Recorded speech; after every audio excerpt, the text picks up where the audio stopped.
afternoon sa inyong lahat. At kumusta na po kayong lahat dyan, mga kalingap, mga kaidsi. At sana'y nasa mabuti kayong kalagayan at ligtas sa anumang kapahamakan. At lagi po tayong mag-iingat. Lalo na ngayon sa panahon na ngayon ay katulad ng ating, kalalo na sa ating mga OFW, lagi po tayo mag-iingat. Nasa ibang bansa, kung saan man kang dakong bansang naroroon. Nandito tayo magbibigay ng reaction dito sa EDC, guys, sa ating minamahal na EDC. Bago ang lahat, pasasalamatan natin ang ama ng kalingap, si Kuya Bal Santos Matubang. Kuya Bal Santos Matubang and Kalingap Rob, Ma'am Edna, at sa mga buong team Kalingap.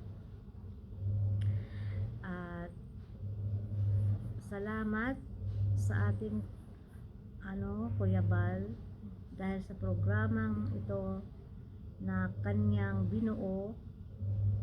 Salamat kay Kalingap Rob dahil dumami ang kanyang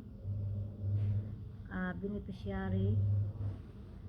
Marami siyang taong natulungan, maraming napasaya dito sa programang Kalingap. At maraming salamat sa kanila dahil sa tulong nila, marami din silang napasaya, lalo na katulad natin mga OFW, nakapaglibang, nakakawala din ng stress yung mga programang katulad ng love team na binuo nila.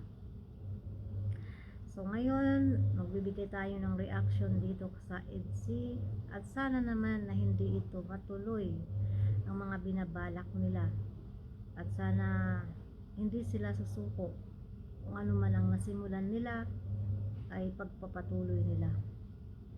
At huwag sana silang padalos-dalos at huwag silang makinig at magpadala sa emosyon at sa mga nakikita at nababasa nila, dahil sila naman ang makapagdikta at sila naman ang nag-handle, ang makapag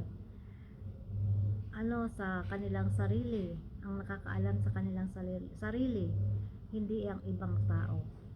Kung ano man yan ang mga sinasabi ng ibang tao sa kanila, kung ano man yung mga pambabato sa sarili nila, walang ibang nakakaalam sa sarili natin kung di tayo lang, di ba? So kaya ikaw magandang Biancy na mahal namin, so huwag mo sanang bitawan at susukuan ang iyong love team. Huwag ka sanang tumigil at isipin mo rin ang iyong kinabukasan, dahil alam natin na sikat ka na ngayon, pero hindi din katulad ng yung maraming sumusuporta pa sa'yo.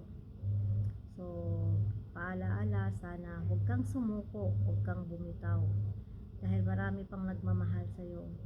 Kung sino man yung mga nangbabas at nangda-down sa'yo, huwag mo silang pansinin at huwag mo silang pakinggan. Yung sarili lang ang nakakaalam dyan kung ano ka, kung sino ka.